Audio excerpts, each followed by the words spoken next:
Hi అండి. అందరూ ఎలా ఉన్నారు? Welcome back to my channel Swita sisters.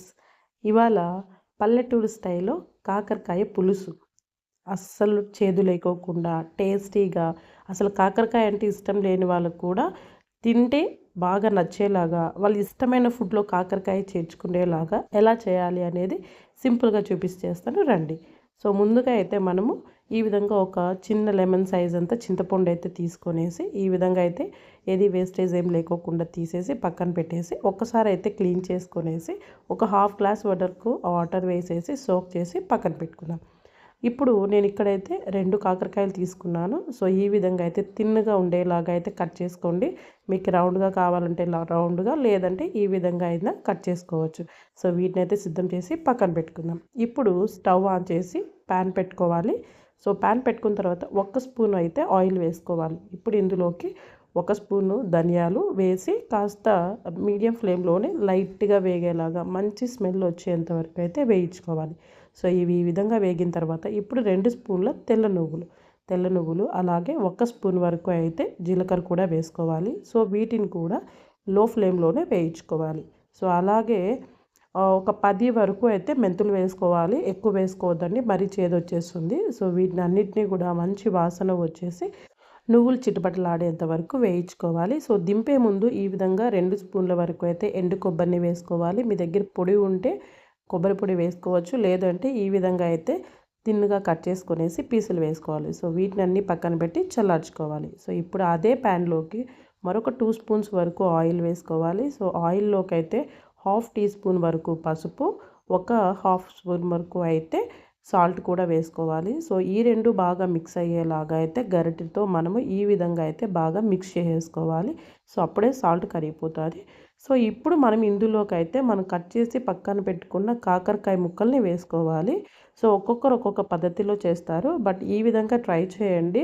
And ఇలా చేయడం వల్ల చేదు తగ్గుతుంది, అలాగే మనకి కాకరకాయ ముక్కలు కూడా బాగా వేగుతాయి. సో ఈ విధంగా అయితే మీడియం ఫ్లేమ్లో పెట్టి వేయించుకోవాలి. సో ఈ ప్రాసెస్ వచ్చి ఒక 10-15 మినిట్స్ పడుతుందండి. సో ఇలా వేయించుకున్న వాటిని పక్కన పెట్టుకోవాలి. ఇప్పుడు మరి అదే ప్యాన్లోకి మరో 2 స్పూన్లు ఆయిల్ వేసుకోవాలి. ఆయిల్లోకి అయితే 1 స్పూన్ జీలకర్ర, 1 స్పూన్ ఆవాలు కూడా వేసుకోవాలి. ఇవి కాస్త వేగి చిటపటలాడిన తర్వాత ఒక పెద్ద సైజు ఆనియన్ని ఈ విధంగా అయితే ఫైన్గా ముక్కలుగా కట్ చేసుకోవాలి. సో అప్పుడే మనకి టేస్ట్, అలాగే ఏమన్నా చేదు ఉన్నా కూడా ఆనియన్స్ వల్ల చేదు మనకి డామినేట్ అవుతుంది. అందుకోసమే కొద్దిగా ఎక్కువ వేసుకోవాలి. సో ఈ విధంగా లైట్గా ట్రాన్స్పరెంట్గా వేగిన తర్వాత ఒక 2 రెమ్మల కరివేపాకు, 2 మీడియం సైజు టొమాటో ముక్కల్ని, అలాగే మనము వేయించి పక్కన పెట్టుకున్న కాకరకాయ ముక్కల్ని అన్నిటినీ వేసి బాగా మిక్స్ చేసుకోవాలి. బాగా మిక్స్ చేసిన తర్వాత వీటిని ప్లేట్ పెట్టేసి ఒక 15 మినిట్స్ వరకు అయితే మీడియం ఫ్లేమ్లో ఉడికించుకోవాలి. ఇప్పుడు అవి ఉడికే లోపైతే మనము ముందుగా వేయించి పక్కన పెట్టుకున్న ఈ దినుసులన్నింటినీ ఒక మిక్సీ జార్ తీసుకొనేసి మిక్సీ జార్లోకి అవన్నీ వేసుకొని మెత్తని పేస్ట్లా అయ్యేలాగా అయితే కొద్దిగా వాటర్ చేసుకొనేసి ఈ విధంగా పేస్ట్లా రెడీ చేసి పక్కన పెట్టుకోవాలి.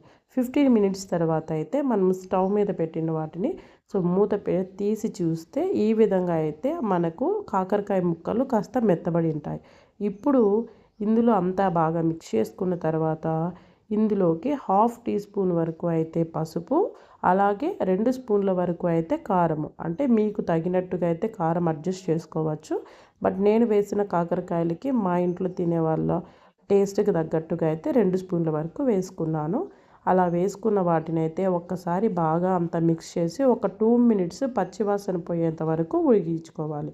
సో ఇలా వేసుకున్న తర్వాత తగినంత ఉప్పు, ఆల్రెడీ ఉప్పు వేసాం కదా, సో ఇంకో కొద్దిగా ఉప్పు, అలాగే గ్రైండ్ చేసి పక్కన పెట్టుకున్న masala paste. So masala paste mixie జార్లో ఉంది కాబట్టి సో కాస్త గట్టిగా ఉంది కాబట్టి మొత్తంగా రాదు, అందుకు కొద్దిగా వాటర్ కూడా వేసి ఆ వాటర్ని కూడా ఇందులో వేసేసుకోవాలి. ఇప్పుడు మసాలా అంతా బాగా కరిగి ఆ ముక్కలకంతా బాగా పట్టేలాగా అయితే ఒకసారి బాగా కలిపేసుకోండి. సో ఇప్పుడైతే మనము ఇందులోకి 1 స్పూన్ వరకు అయితే బెల్లం వేస్తున్నాము. అలాగే ఇంతకుముందు నానపెట్టి పెట్టాం కదా చింతపండు, సో ఆ చింతపండులో నుంచి కూడా గుజ్జు తీసి ఈ విధంగా అయితే చింతపండు పులుసును కూడా వేసుకోవాలి. సో ఇక్కడంతా కలిపేసుకున్న తర్వాత కన్సిస్టెన్సీ ఇప్పుడు మనకు తెలుస్తుందనమాట. సో ఇవన్నీ వేసిన తర్వాతే మనకు థిక్నెస్ ఎంత అనేది తెలుస్తుంది. సో ఈ విధంగా అడ్జస్ట్ చేసుకొని అవసరమైతే నీళ్లు వేసుకోండి.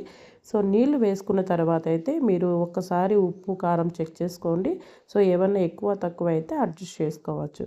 సో ఈ విధంగా ఉడికించుకోవాలండి. ఉడికిన బాగా ముక్క మెత్తపడేంత వరకు ఉడికించుకుంటే సరిపోతుంది. చేదు లేని కాకరకాయ పులుసు పల్లెటూరు స్టైల్లో రెడీ అయిపోయింది. సో మీరు కూడా ట్రై చేసి మీ ఇంటిల్లిపాది ఎంజాయ్ చేయండి. అండ్ మీకు ఎలా వచ్చిందో అనేది నాకు కామెంట్ చేయండి.